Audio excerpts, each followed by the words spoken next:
안녕하세요. 경리사당의 강경입니다. 오늘은 모양이 비슷해서 혼동하는 한자들 한번 해볼게요. 5번째 시간이에요. 자, 칠판 한번 보면서 천천히 수업해 드릴게요. 첫 번째 한자 보면 이렇게 비슷해서 혼동할 때가 있는데 첫 번째 한자는 한 가지 동, 같을 동이라고 하고요. 두 번째 있는 한자는 고울동, 줄여서 골동 또는 통할 통 할 때 통자고요.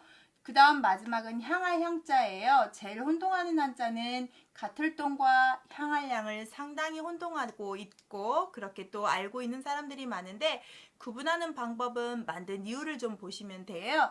자, 여기에서 보시면 이렇게 쓴 것을 멀경이라고 하는데 성곽문이라고 보면 되고요. 성곽문이 하나예요. 문 모양을 보시면 돼요. 그래서 하나의 문으로 같은 문으로 다닌다 해서 같은 동, 한 가지 동이라고 하고요.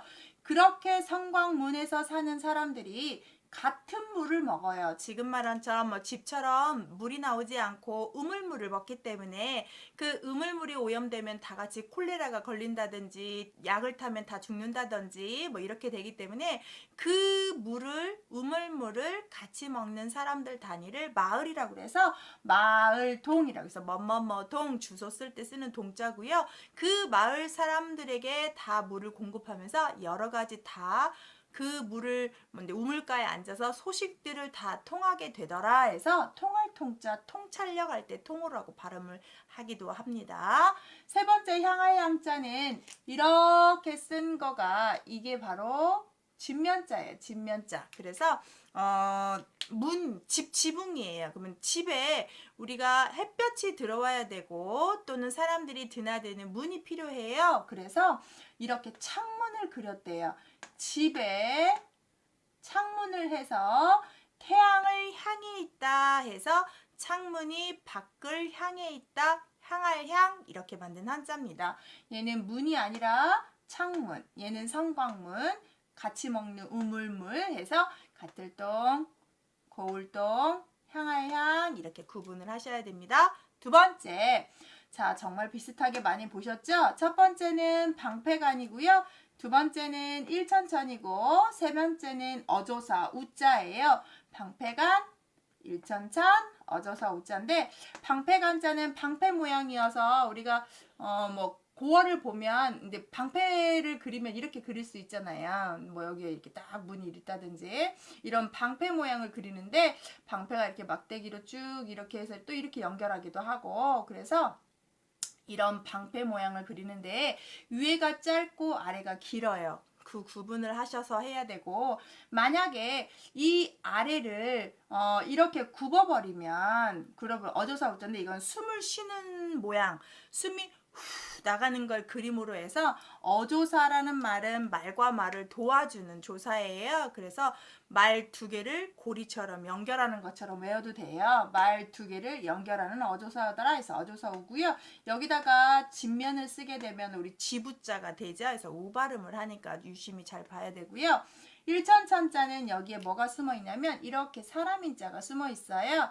사람인자가 숨어 있고 여기다 표시 하나를 하면서 사람이 많다. 사람이 정말 많네. 이렇게 하셔서 해도 되고 또는 이것만 빼면 열십자잖아요. 그래서 10개보다 많은 단위에서 1000단위 이렇게 하셔도 됩니다. 그래서 많은 숫자를 사람이 많다는 걸 표시하는 기호화한 한자 원리예요. 그래서 방패간, 일천천, 어조사우 구분 꼭 하시기 바라고요. 세 번째 많이 혼동하는 한자들인데요. 첫 번째는 피곤할 곤 또는 고날 곤, 두 번째는 원인인, 이날인, 세 번째는 가둘 숫자예요. 가운데에 뭐가 들어가냐에 따라서만 달라지기 때문에 자 한자에서 큰 네모는 테두리 에워싸다예요. 규칙이고요. 이런 부스에 대한 건 제가 부스 영상을 계속 다 올려놨으니까 획순별로 꼭 보고 오시면 좋겠습니다. 영어의 알파벳처럼 한자의 알파벳 역할을 하는 거예요. 뜻 담당하는 부스 꼭 공부하세요. 자 테두리예요. 나무를 상자 테두리 안에 다 가뒀어요. 나무도 살아있는 식물인데 답답해해요. 힘들어해요. 그래서 피곤할 곤자예요. 자, 그 다음에 이날인자는 원인인자, 의지할인자인데 여기에 큰 네모를 이불로 해석해요. 그리고 대자를 대자로 누워있는 팔다리를 펴고 있는 사람으로 상징을 해서 이불에 누워있는 사람, 원인을 풀고 있다, 이불에 의지하고 있다, 이불에 딱 붙어 있다 해서 의지할 인, 원인을 풀다 해서 그렇게 해석을 한대요. 그래서 이불에 누워있는, 대자로 누워있는 사람, 의지할 인 이라고 해석하시면 되겠습니다. 저는 이 그림 보면 정말 눕고 싶어요. 정말 편할 것 같아요. 침대에 정말 퇴근해서 대자로 와 뻗을 때 얼마나 행복해요. 그래서 크게 누워있는 사람을 상징하는 한자고요. 얘는 안 해도 알겠죠? 잘 보세요. 네모에 사람인을 집어넣어서 어떻게 썼어요? 그렇죠. 사람을 가뒀어요. 그래서 우리가 죄진 사람들을 죄수라고 하고 감옥에서 달아나면 탈옥수라고 하고 그 사람들이 입는 옷을 수의라고 하고 그래서 가둘 숫자는 사람을 가둬놓은 것, 이불 모양, 나무를 가둔 거에서 피곤할 꽃, 의지할인, 가둘 수 이렇게 구분하시면 빨리 구분되시죠? 네 번째 보시면 새죠, 까마귀요, 섬도 이렇게 하는데요. 새 모양과 까마귀 모양과 섬도를 쓴 이유는 좀 간단해요. 이건 새를 그린 한자에서 새 위에 있는 머리 쪽, 그 다음에 새 눈 쪽, 새 날개를 쭉 하고 앉아있는 모습이고 까마귀 오자는 새 눈이 멀리서 보면 이게 눈인데 눈이 까매 보이고 날개도 까마니까 안 써요. 그래서 우리 까마귀 오자 들어가는 것처럼 까마귀 날개처럼 까만 닭 오골개 이렇게 할 때 쓰잖아요. 그래서 까마귀 오자 이렇게 쓰고요. 섬도는 앞에다가 새 조에다가 점 빼고 매산을 써서 새가 날아가다가 쉬는 데가 어디겠느냐, 아 섬이야 라고 해서 쓰는데 이 섬도는 가운데 이 매산을 앞으로 빼고 뒤에다가 이렇게 써도 섬도자가 되겠어요. 제가 이 새조의 그림을 좀 그리면 어렸을 때 아빠한테 한번 배웠던 것 같은데 이렇게 못 그려도 이해하세요? 새 어때요? 새 같아요? 여기다 눈 그렸어요. 이게 불이 있죠? 이거요. 그 다음 여기 눈, 이거 날개, 꼬리 어때요? 좀 새같이 보이나요? 자, 새예요. 새다 이 눈 안 쓰면 까마귀, 새가 날아가다 쉬는 사는 섬도에서 이 세 가지 구분하시면 좋겠습니다. 자, 그 다음 다섯 번째 보시면 이거 많이 혼동하죠. 청자인가 정자인가 이렇게 음을 혼동할 때 있는데요. 먼저 얘만 쓰면 풀을 청자죠. 자, 풀을 청이에요. 이것도 보시면 저 같은 경우는 뭘 그릴까냐, 자, 화분이에요. 화분에 이렇게 화초를 하나 그렸어요. 이렇게. 얘가 잘 자라고 있어요. 무슨 색? 그렇죠. 푸른색. 자, 푸른색. 이 푸르다라는 표현에서 푸르다인데 앞에 날일은 태양이니까 푸른 하늘에 태양이 떴다. 와, 날씨를 맑다 해서 맑을 청자예요. 여기서 좀 슬픈 말은 요즘 미세먼지 때문에 우리가 맑은 하늘을 못 봐요. 정말 안타까운 현실이고 우리는 어떻게 사는데 우리 미래 후손들이 정말 걱정됩니다. 자, 맑은 하늘, 파란 하늘에 태양이 떴다. 맑을 청. 그 물수예요. 아, 파란 물, 맑은 물, 맑을 청. 근데 여기서 파란 마음은 이상하죠. 그래서 여기에 이 푸를 청자에 파란색이라는 말에 젊은이라는 뜻이 있어요. 그래서 우리가 젊은이를 청년, 청소년, 청년 실업 이럴 때 쓰는 청자여서 그 젊은이가 앞에는 마음 심자입니다. 젊은이가 마음에 품고 있는 열정, 그런 뜻, 의지, 정, 그래서 정정, 우정, 열정 할 때 쓰는 정자예요.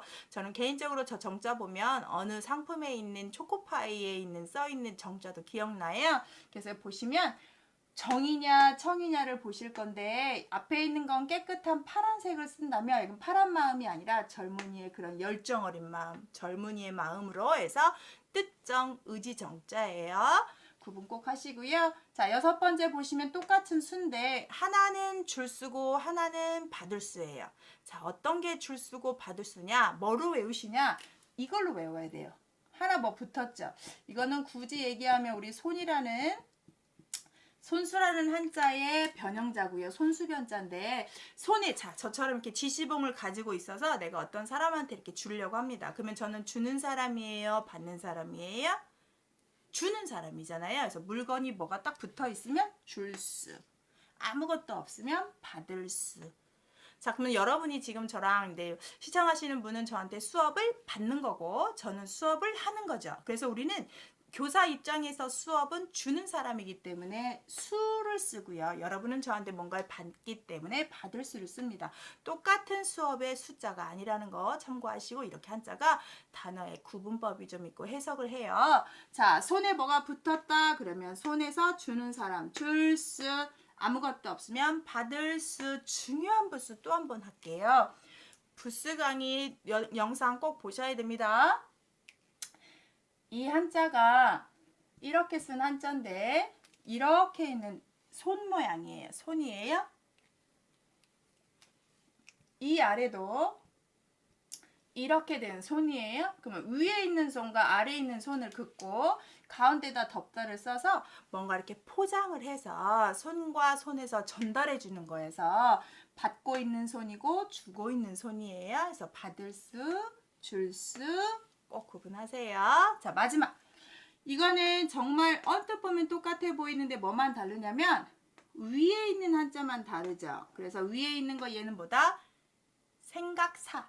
얘는 은혜은. 자, 그러면 생각을 하고 은혜를 입는 건 다 우리 심리 상태에서 마음심은 그대로 쓰고요. 생각한다는데 우리가 딱 보면 받점 같지만 받하고는 관계가 없고요. 얘는 우리 뇌를 그린 거래요. 그래서 뇌로 생각하고 마음으로 느껴서 우리의 생각사 이렇게 마음과 뇌가 플러스 돼서 생각사가 됐고요. 이전은 어디서 배웠냐면 여기서 배웠죠. 의지할 인자라고 했죠. 내가 마음속으로 의지하면서 고마워하는 마음. 그게 뭐예요? 은혜 은자. 스승한테 고마워한다 해서 사은혜 할 때 은자처럼 마음 의지하다 은혜. 마음 머리 모양 생각. 이 머리 모양이 기억 안 나면 마음속으로 땅만 생각한다 반만 생각한다 이렇게 하셔도 괜찮아요. 그래서 유래는 머리 마음 고마움 의지하는 마음에서 은혜는 이렇게 해석을 한다고 합니다. 자, 모양이 비슷한 한자는 영상이 몇 개 더 남았어요. 뭐 끝없이 더 올릴 수도 있는데 제가 중요한 부분 여러분 좀 도움이 될 만한 걸 올리고 있고요. 이런 영상 정말 유익하다, 좋았다, 계속 보고 싶다 그러면 좋아요, 구독 알림 설정 하셔서 꼭 열심히 제 영상 보시고요. 여러분 한자 많이 알았으면 좋겠어요. 끝에 나오는 문제 한번 풀어보세요. 늘 감사합니다. 수고하셨습니다.